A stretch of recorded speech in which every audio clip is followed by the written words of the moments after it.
They have never met anyone like you, and I do not mean that in the way people say it when they are reaching for a compliment.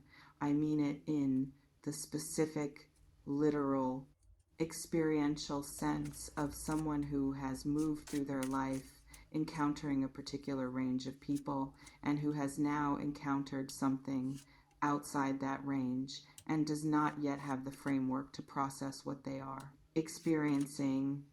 You did not fit, not in the wrong way, in the way that exceptional things do not fit the ordinary measurement system, in the way that requires the person encountering you to build new categories rather than file you in existing ones.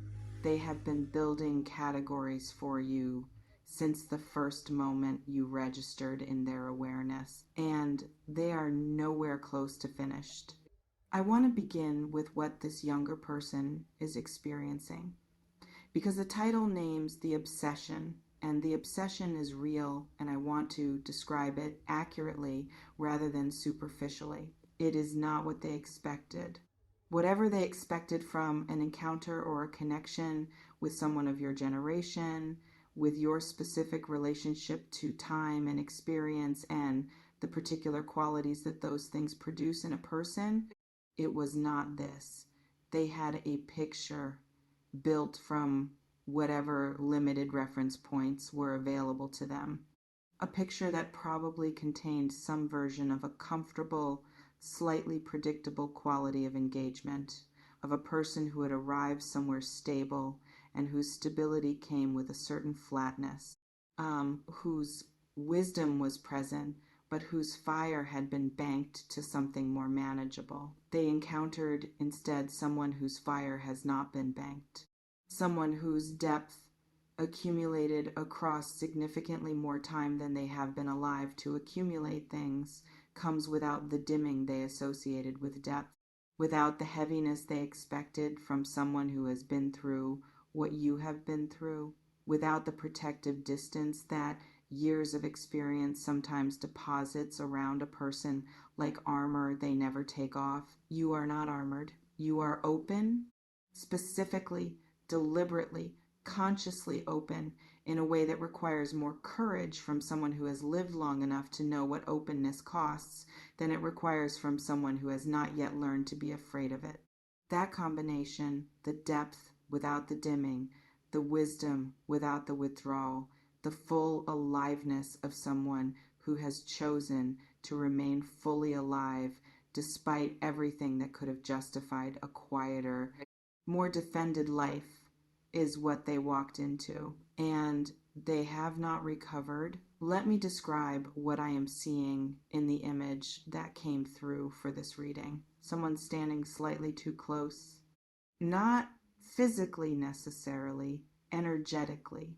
The specific, slightly too close quality of someone who keeps gravitating toward a particular presence in ways they have not fully authorized consciously, who finds themselves oriented toward you in a room before any deliberate decision to orient was made, who notices you, noticing them, noticing you, and does not know what to do with the awareness except feel it intensely. Their attention has a quality to it that is different from ordinary attention. It is studying, not in the clinical sense of someone collecting data for an assessment, in the specific, almost reverent sense of someone who is trying to understand something they find extraordinary and who cannot approach the understanding through any casual or indirect route because the thing keeps demanding their full attention every time. They attempt to approach it casually. They study you, the way you move through a space, the way you handle things that would produce visible stress in people their age, the specific quality of how you listen, how you respond, how you hold yourself in moments of uncertainty without the kind of performance of certainty that younger people tend to produce when they are not certain. The way you know things without having to announce that you know them. The specific earned gravity of someone for whom the knowing arrived through experience rather than through being told. They cannot get enough of what you produce, and they do not fully understand why. I want to speak to the age gap specifically because the title centers it and it deserves direct attention rather than being treated as background detail. The gap is not the problem they may have been told it is for them. I want to be precise about that because this reading is not a blanket endorsement of any particular configuration. What I am reading in their energy specifically is that the gap is not a barrier to what they feel. It is the precise thing producing what they feel.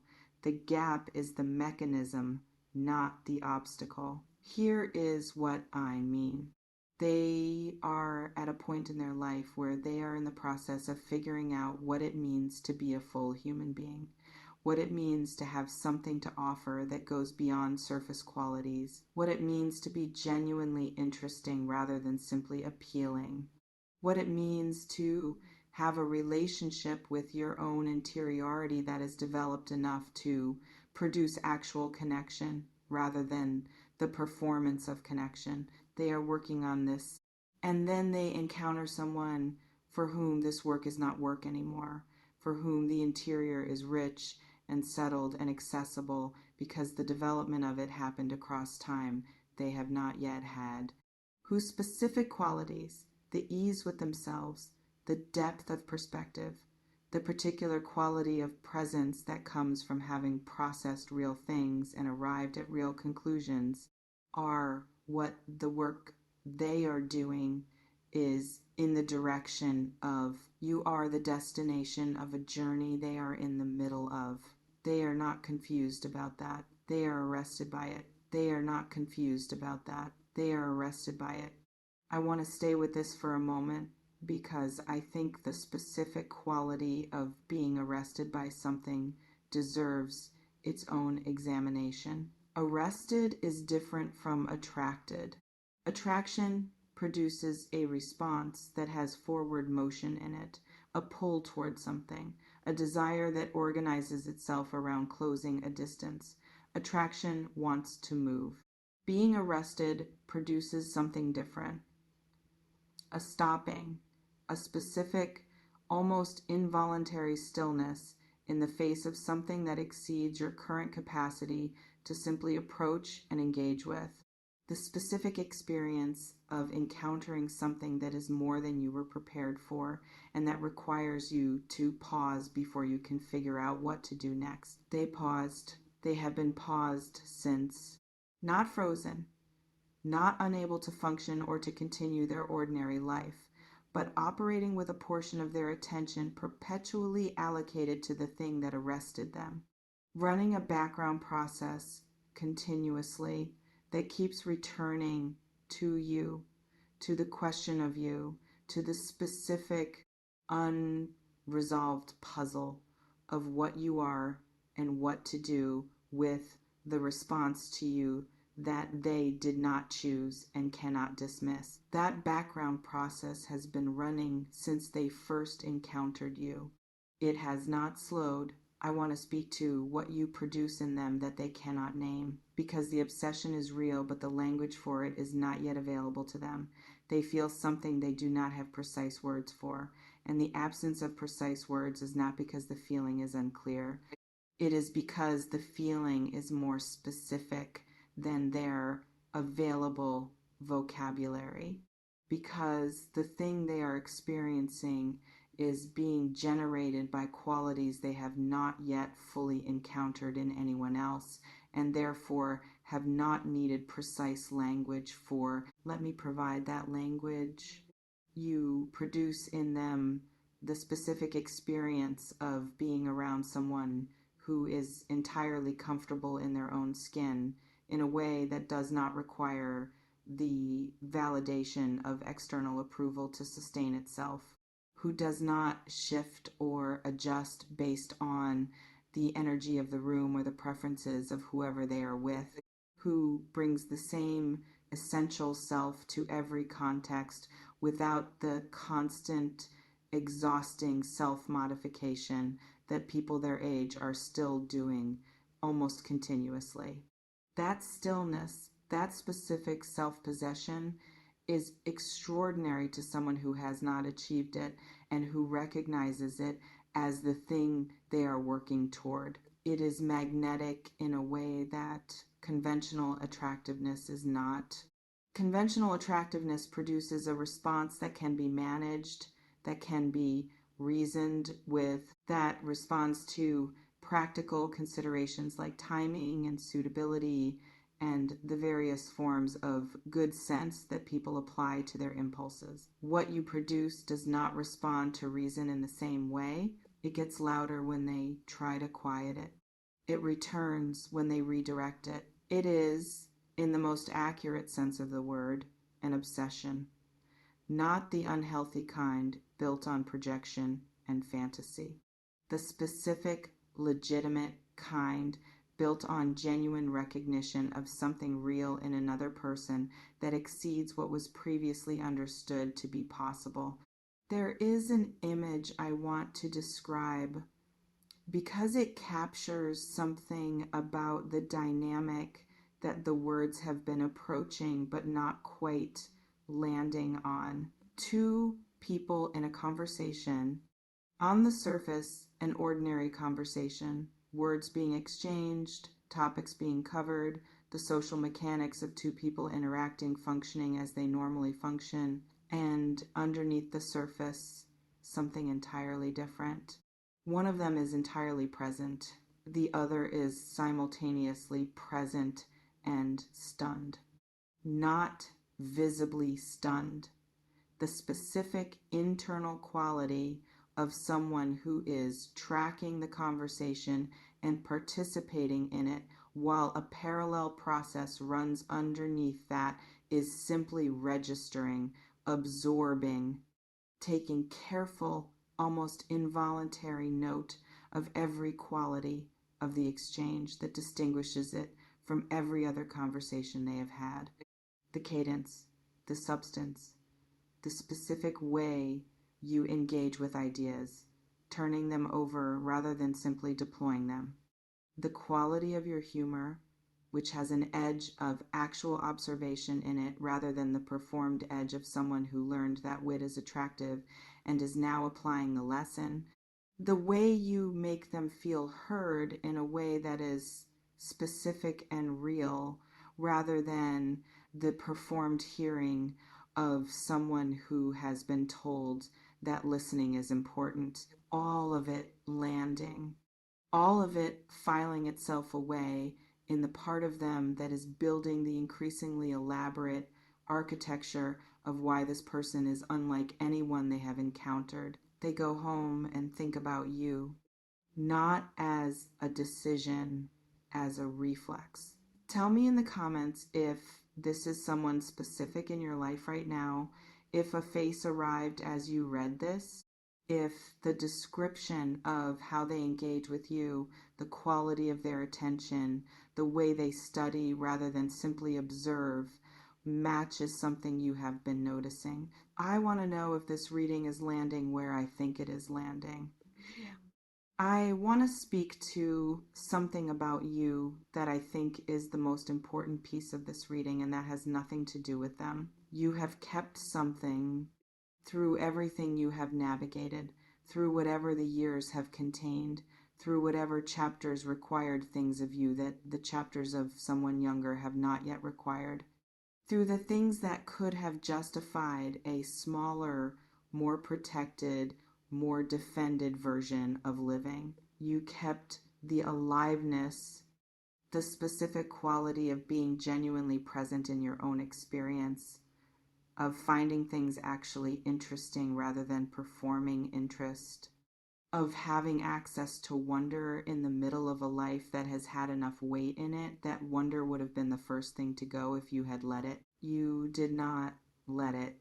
And what that keeping has produced is not just a quality of life for yourself, it is a quality of presence that is visible to the people around you, that lands on them before they have processed what they are experiencing. That produces the specific, almost helpless response in this younger person that we have been examining in this reading. You are proof that what they are working toward, the version of themselves they are trying to become, the depth and the ease and the genuine aliveness does not have to be traded for anything. Does not require the surrender of the fire in exchange for the wisdom, does not come at the cost of the specific, irreplaceable quality of being fully present in your own one life. You are living proof of what they are working toward. And the obsession is, in part, the response of someone who has encountered proof for the first time. You are living proof of what they are working toward. And the obsession is, in part, the response of someone who has encountered proof for the first time. I want to say something about what it means to be proof for someone. It is one of the more unusual forms of significance that one person can have for another, not the significance of being loved or desired or needed in the more ordinary relational senses. The significance of being a demonstration, of having your existence, your specific visible existence, resolve a question that another person has been holding without being certain the answer existed. The question they have been holding is whether what they are working toward is actually possible, whether the depth without the dimming, the wisdom without the withdrawal, the full aliveness on the other side of everything life requires of a person, whether these things are achievable or whether they are the kind of aspirational quality that people talk about but that real life consistently fails to produce. You showed them real life producing it. And the specific relief and the specific wonder and the specific hunger that comes from having a genuine uncertainty resolved in the most generous possible direction, the direction that says, yes, it is possible. Here is a person living it. This is what it actually looks like from the outside. All of that is folded into the obsession. It is not a simple feeling. It contains everything. I want to speak to something practical about how you navigate this, because the obsession is real and the dynamic has its own particular set of considerations that are worth naming rather than leaving implicit. The pull of being this powerfully desired, this specifically seen by someone who brings the particular freshness and the particular intensity and the particular quality of full capacity attention that comes with someone who has not yet had to manage and moderate and portion out their enthusiasm across a lifetime of having had it met with indifference is not a small thing. It is genuinely compelling, and it deserves to be considered thoughtfully rather than dismissed or indulged automatically. What I want to offer is not a directive about what you should do with this. That belongs to your own discernment, your own sense of what serves your actual life and your actual becoming and the specific quality of connection you are actually looking for. What I want to offer instead is the clearest possible view of what you are actually dealing with. This person is genuinely responding to something genuine in you. The obsession is not manufactured or performed or the product of a fantasy they have projected onto an available surface. They are responding to the actual you, to the actual qualities, to the specific, developed, hard-won version of yourself that you have become through the time you have had and the things you have been through. That genuineness is the foundation of whatever this is or could be. Whether the foundation supports what you are interested in building is the question that belongs to you. Let me describe the energy of this connection one more time, from further back, with the wide frame that shows both people simultaneously, rather than focusing on one. On one side, a person whose depth has been built across time, whose ease with themselves was earned through difficulty, whose openness is a conscious choice rather than an absence of reason to close, whose presence carries the specific, visible quality of someone who has become genuinely themselves rather than the person circumstances tried to make them. On the other side, someone in the process of all of that, someone for whom the becoming is active and visible and still requiring significant effort, whose depth is real but early, whose ease with themselves is developing but not yet settled, whose presence is compelling because of its energy and its intensity and the specific quality of full capacity engagement that people bring before the capacity has been directed towards so many things over so many years that the directing becomes more deliberate. And between them, the gap, which is not simply a difference in age, it is a difference in location on the same journey. One person further along, one person looking at where further along looks like from where they currently are, and the looking producing something that neither the word attraction nor the word admiration fully captures. Something that sits between them, specific and charged, and requiring both of them to decide consciously what to do with it. What you do with it, Virgo, is yours to determine. What I can tell you is this: being this powerfully, this specifically, this genuinely seen by anyone, regardless of where they are in their journey, is not nothing. It is rare. And the specific quality of being seen by someone who is encountering the real you, without the accumulated assumptions of a long history together, without the habituation that makes people stop seeing each other fully, with the fresh and fully charged attention of someone for whom everything about you is still genuinely new, that quality is rarer still. You are being fully seen by someone who cannot stop seeing you. What you do with that seeing belongs entirely to you.